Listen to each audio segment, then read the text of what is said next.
Hello students, welcome to the online study program of our school. Now in this video we will discuss chapter number 8 of our science book, Cell, Structure and Function. Let's start. You have already learned that things around us are either living or non-living. हम ये पढ़ चुके हैं हमारे आसपास जो चीज़ें present होती हैं कुछ लिविंग होती हैं कुछ नॉन लिविंग होती हैं. Further you may recall that all living organisms carry out certain basic function. और हमने ये भी पढ़ा है कि जो लिविंग ऑर्गेनिज्म हैं उनके कुछ बेसिक फंक्शंस होते हैं. Can you list this functions? और वो क्या क्या फंक्शन करते हैं, क्या आप इसकी लिस्ट तैयार कर सकते हैं? Okay, so different set of organs perform the various function you have listed, and in this chapter you shall learn about the basic structural unit of an organ which is called the cell. और इस chapter के अंदर जो हम structural unit पढ़ेंगे किसी भी organ की उसको हमने कहा है सेल. सेल को हमने ब्रिक से कंपैरिजन किया है. जैसे कि ब्रिक असेंबल होके एक बिल्डिंग तैयार करती है वैसे ही बहुत सारे सेल मिलकर एक लिविंग ऑर्गेनिज्म की बॉडी को तैयार करते हैं. Okay, next topic is discovery of the cell. Cell की डिस्कवरी कैसे हुई? तो सबसे पहले सेल को रॉबर्ट हुक ने 1665 में एक ओनियन जो था स्लाइसेस उससे उन्होंने आइडेंटिफाई किया था मैग्नीफाइंग डिवाइस से.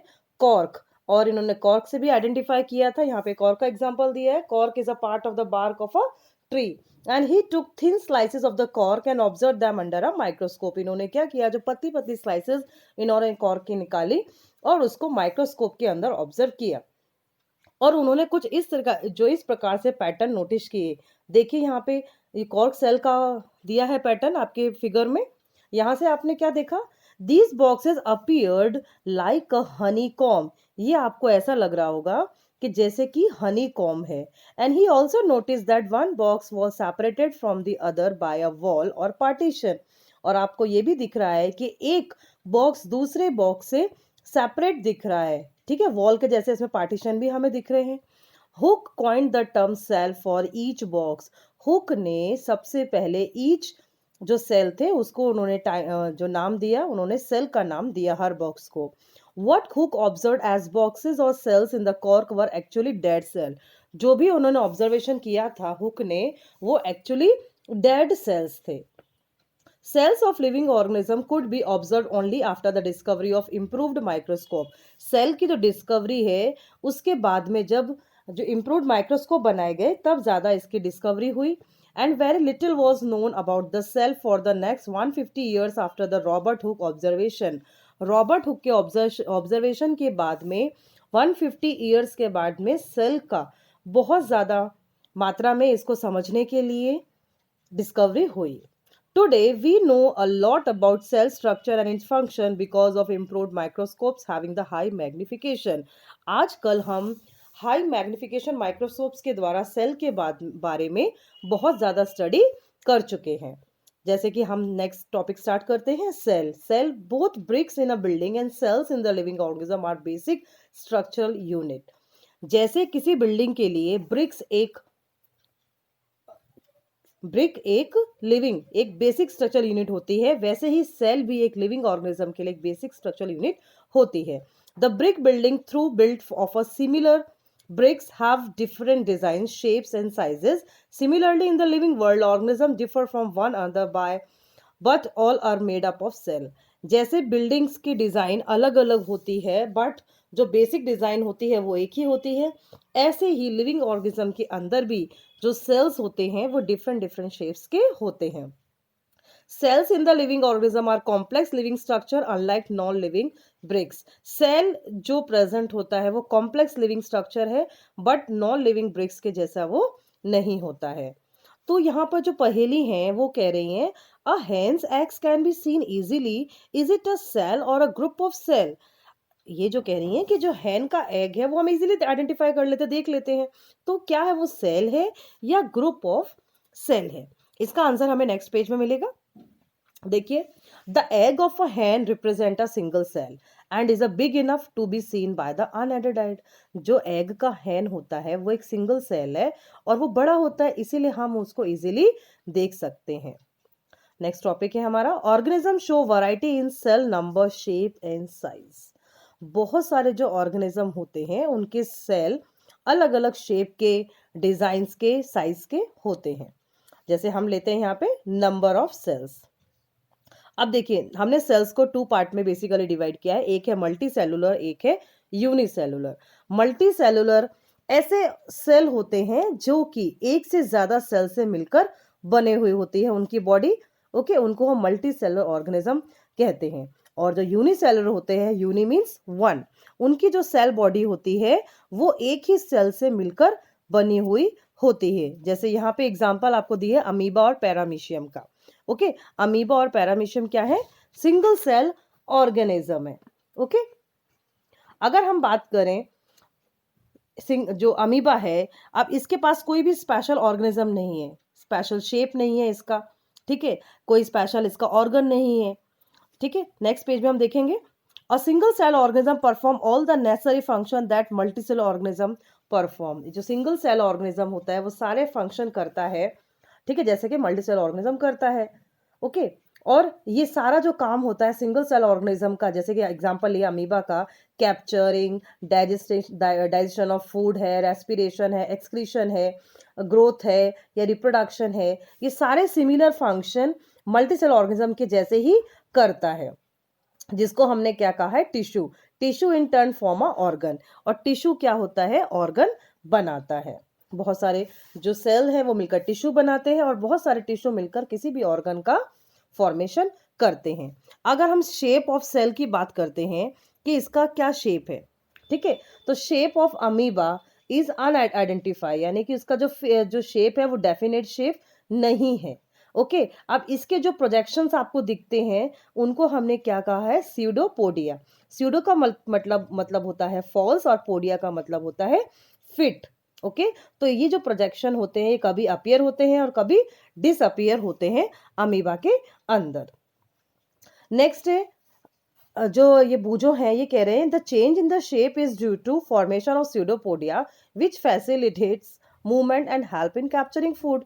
अगर इसका चेंज शेप करता है स्यूडोपोडिया के हेल्प से, तो वो शेप और जो मूवमेंट है वो कैसे करता है? And help in capturing food, या फूड में भी उसको हेल्प करता है कैप्चर करने में। ओके, तो इसका आंसर भी हम आगे ढूंढेंगे। A white blood cell, that is WBC in human blood, is another example of single cell which can change its shape. Human body के अंदर जो WBC सेल्स प्रेजेंट होते हैं, वाइट ब्लड सेल, वो भी एक सिंगल सेल का example है, वो भी अपना शेप चेंज करते हैं। But while WBC is a cell, amoeba is a full fledged organism capable of independent existence. जो WBC होता है वो एक सेल है, बट अमीबा क्या है? एक ऑर्गेनिज्म है जो कि अपने सारे काम खुद ही करता है।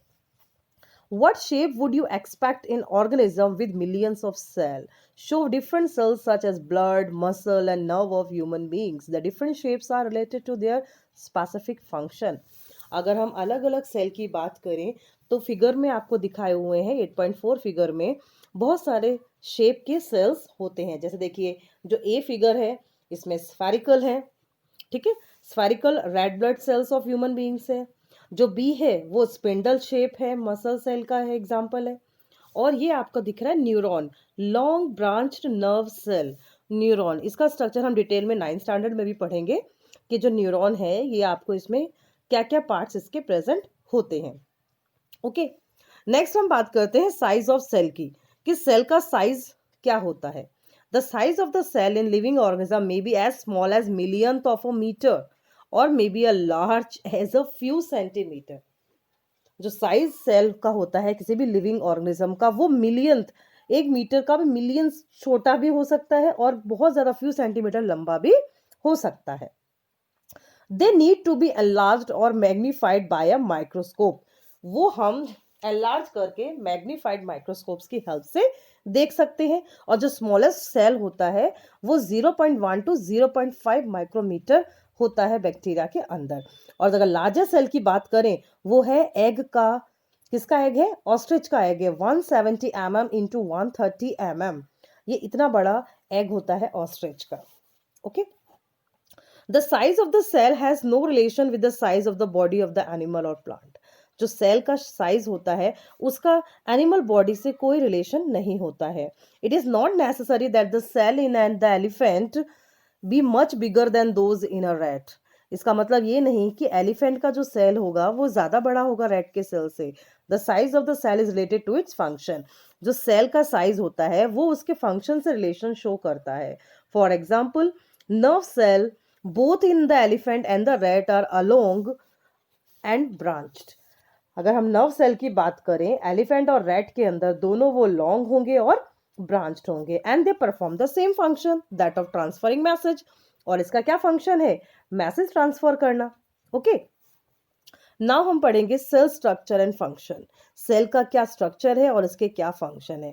हमने ये पढ़ा है पहले भी क्लासेस में कि बहुत सारे जो सेल मिलकर टिश्यू बनाते हैं, और टिश्यू क्या होता है? वही group of similar cell performing a specific function. ठीक है, अब पार्ट ऑफ द सेल की अगर हम बात करते हैं तो पहला पार्ट है इसमें सेल मेम्ब्रेन। किसी भी सेल के अंदर जो फर्स्ट पार्ट हम पढ़ेंगे वो हम पढ़ेंगे cell membrane. Cell membrane, cytoplasm and nucleus, ये तीन बेसिक कंपोनेंट होते हैं किसी भी सेल के अंदर। जो साइटोप्लाज्म और nucleus are enclose with the cell membrane. Cytoplasm और जो न्यूक्लियस होता है वो सेल मेम्ब्रेन के अंदर एनक्लोज होता है, उसको हम प्लाज्मा मेम्ब्रेन भी कहते हैं। The membrane separate the cell from one another and also the cell from the surrounding medium.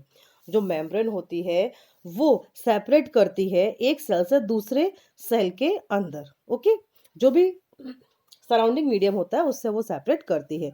The plasma membrane कैसी होती है? Porous and allows the movement और material both inward and outward. ठीक है, अंदर और बाहर दोनों तरह के जो मूवमेंट होता है वो ये करती है, पोरस होती है। ठीक है, अगर इसकी हम बाउंड्री की बात करते हैं, the boundary of the onion cell is the cell membrane covered by another thick covering called the cell wall. अगर हम ओनियन सेल की बात करते हैं तो इसके आसपास एक थिक कवरिंग और प्रेजेंट होती है जिसको हमने क्या का नाम दिया है? Cell wall. और the central dense round body in the centre is called the nucleus. आपको पिक्चर में भी दिख रहा है, जो सेंटर में जो डार्क बॉडी है उसको क्या नाम दिया है हमने? Nucleus. The jelly like substance between the nucleus and the cell membrane is called the cytoplasm. और एक आपको जेली लाइक स्ट्रक्चर दिख रहा है न्यूक्लियस और सेल मेम्ब्रेन के बीच में, इसको हमने क्या कहा है? साइटोप्लाज्म। अब ये बूझो के मन में एक और क्वेश्चन आया है कि I want to know why plant cells need cell wall. मैं ये जानना चाहता हूं कि प्लांट सेल को सेल वॉल की जरूरत क्यों होती है। Okay, so let discuss the answer. You have learned earlier that the cell membrane gives shape to the cell. हम पहले पढ़ चुके हैं कि जो सेल मेम्ब्रेन होती है वो सेल को शेप प्रोवाइड करती है। In addition to the cell membrane, there is an outer thick layer in cell of plant called cell wall. Cell membrane के साथ में ही एक ऊपर एक थिक लेयर प्रेजेंट होती है जिसको हमने क्या नाम दिया है? Cell wall.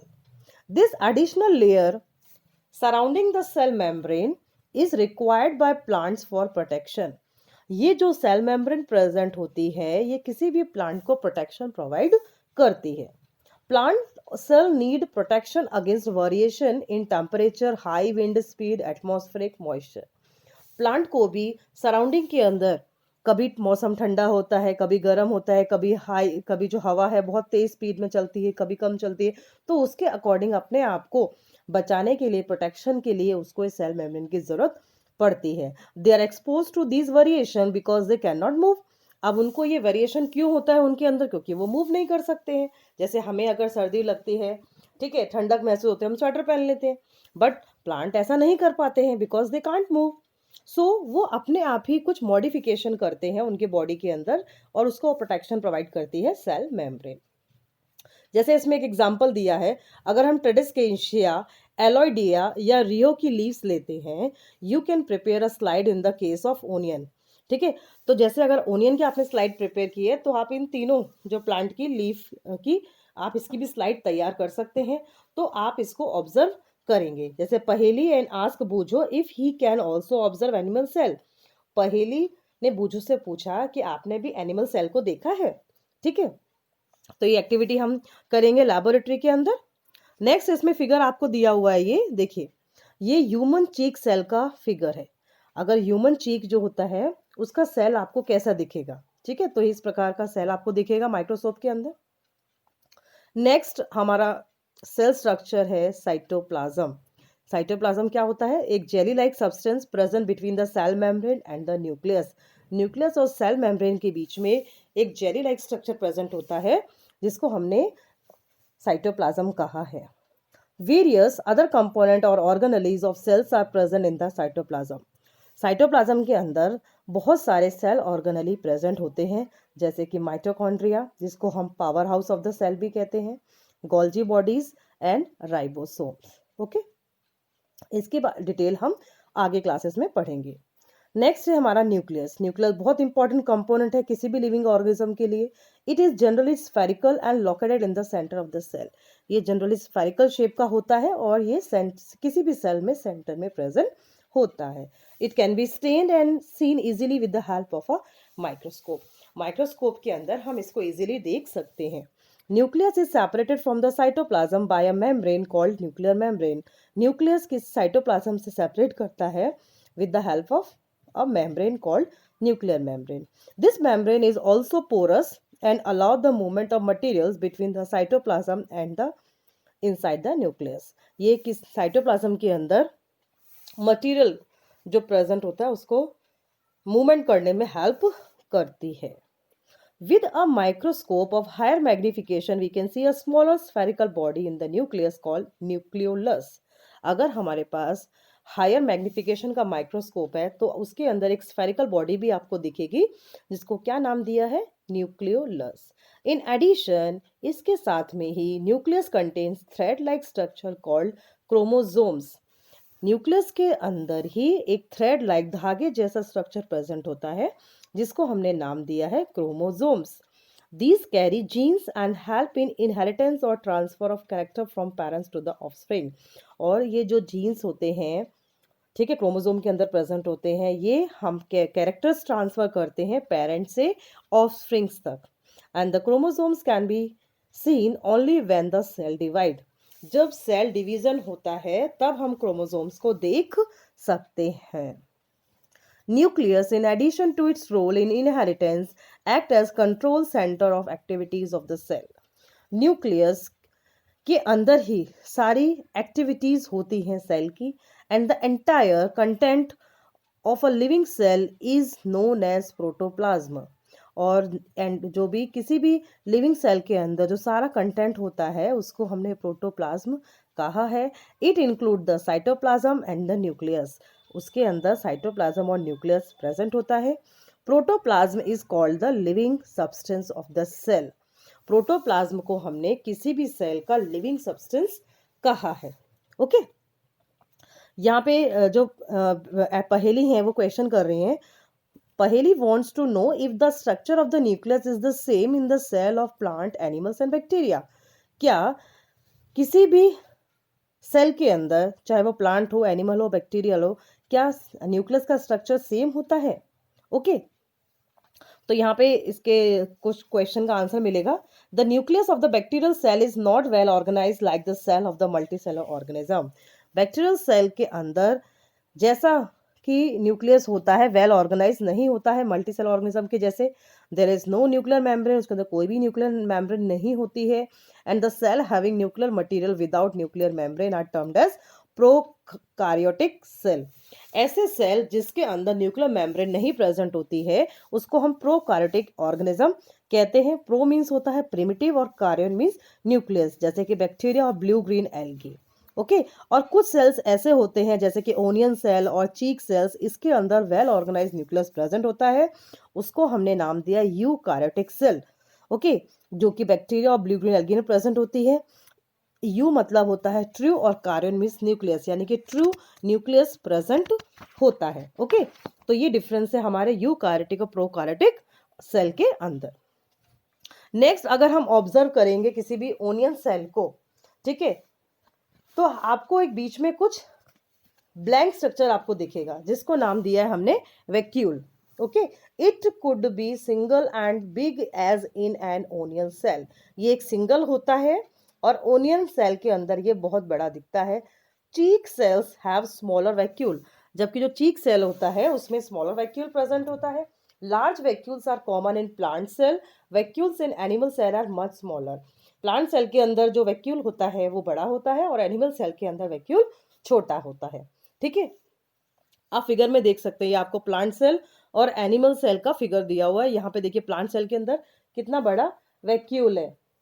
ठीक है, तो you might have noticed several small colored bodies in the cytoplasm of the cell of Tradescantia leaf. Tradescantia leaf के अंदर आपको जो कलर स्ट्रक्चर देखने को मिलेगा, ठीक है, वो several वो साइटोप्लाज्म का होता है। They are scattered in the cytoplasm of the leaf cell and these are called plastid.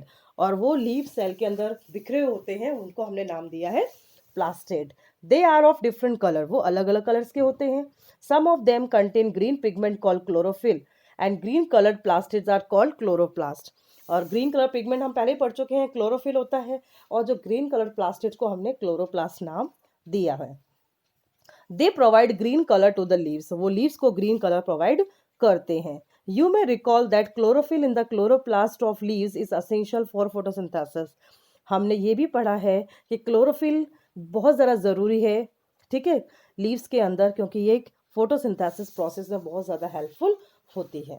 Next हम कंपैरिजन पढ़ेंगे प्लांट सेल और एनिमल सेल के अंदर। देखिए फिगर भी है। फर्स्ट है, जैसे कि अगर हम सेल मेम्ब्रेन की बात करें, टेबल देखिए, तो प्लांट सेल प्रेजेंट होता है सेल मेम्ब्रेन और एनिमल सेल में भी प्रेजेंट होता है। सेल वॉल की बात करें, प्लांट सेल में प्रेजेंट है, एनिमल सेल में एब्सेंट है। न्यूक्लियस, अगर न्यूक्लियस आपको दिख रहा है तो दोनों में प्रेजेंट आएगा। ठीक है, अगर न्यूक्लियर मेम्ब्रेन की बात करते हैं तो देखिए आपको प्लांट सेल में दिख रही है, नहीं दिख रही है, तो आप इसमें लिखेंगे। ठीक है, फिर अगर प्लास्टिड्स बात करें तो प्लास्टिड आपको प्लांट सेल में मिलेगी। ठीक है, क्योंकि प्लास्टिड क्या है, ग्रीन कलर पिगमेंट है जो प्लांट में प्रेजेंट होता है, एनिमल में नहीं होता है। वैक्यूल है तो वैक्यूल दोनों में प्रेजेंट होता है। तो इस प्रकार से आप ये टेबल फिलअप करेंगे। Okay, thank you for listening me.